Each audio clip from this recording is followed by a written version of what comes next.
மாபெரும் சபைகளில் நீ நடந்தால் உனக்கு மாலைகள் விழ வேண்டும். ஒரு மாற்று குறையாத மன்னவன் இவன் என்று போற்றி புகழ வேண்டும். மாபெரும் சபைகளில் நீ நடந்தால் உனக்கு மாலைகள் விழ வேண்டும். ஒரு மாற்று குறையாத மன்னவன் இவன் என்று போற்றி புகழ வேண்டும்.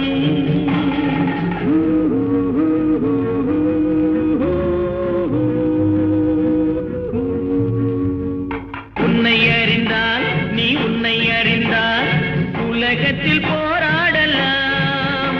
உயர்ந்தாலும் தாழ்ந்தாலும் தலை வணங்காமல் நீ வாழ